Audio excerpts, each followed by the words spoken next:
ভেনেজুয়েলায় মাত্র 1 মিনিটেরও কম সময়ের ব্যবধানে আঘাত হেনেছে দুটি শক্তিশালী ভূমিকম্প। দেশটির বিভিন্ন অঞ্চলে ব্যাপক ক্ষয়ক্ষতি ও প্রাণহানির আশঙ্কা করা হচ্ছে।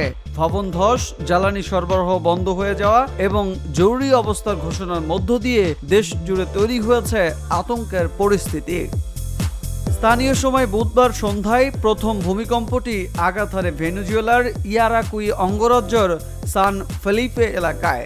যুক্তরাষ্ট্রের জিওলজিক্যাল সার্ভে ইউএসজিএস এর তথ্য অনুযায়ী এর মাত্রা ছিল 7.2। প্রথম কম্পনের মাত্র 39 সেকেন্ড পর আবার শক্তিশালী দ্বিতীয় ভূমিকম্প আঘাত হানে। রিক্টার স্কেলে এর মাত্রা ছিল 7.5।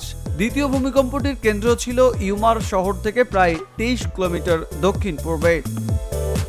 ইউএসজিএস সতর্ক করে জানিয়েছে, এই ভূমিকম্পের ফলে ব্যাপক প্রাণহানি ও বড় ধরনের ক্ষয়ক্ষতির আশঙ্কা রয়েছে। সংস্থাটির প্রাথমিক মূল্যায়ন অনুযায়ী দ্বিতীয় ভূমিকম্পের পর 10,000-এর বেশি প্রাণহানির সম্ভাবনা 40% এবং 1 লাখের বেশি মানুষের মৃত্যু ঝুঁকি প্রায় 30%। রাজধানী কারাসাস সহ বিভিন্ন এলাকায় ভবন ধসে পড়ার খবর পাওয়া গেছে। জ্বালানি সরবরাহ ব্যবস্থা ব্যাহত হয়েছে এবং ধ্বংসস্তূপের নিচে আটকে পড়া মানুষ উদ্ধারকর্মীদের কাজে সাহায্যের আবেদন জানাচ্ছেন। এদিকে ভেনেজুয়েলার অন্তর্বর্তীকালীন প্রেসিডেন্ট দেলজি রদ্রিগেজ জাতির উদ্দেশ্যে ভাষণ দিয়ে দেশ জুড়ে জরুরি অবস্থা ঘোষণা করেছেন। দুর্যোগ মোকাবেলায় কার্যক্রম তদারকির জন্য একজন জেনারেলকে বিশেষ দায়িত্ব দেওয়া হয়েছে।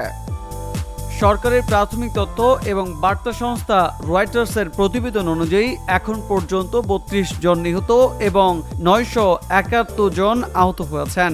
তবে উদ্ধার অভিযান চলমান থাকায় হতাহতের সংখ্যা আরও বাড়তে পারে বলে আশঙ্কা করা হচ্ছে।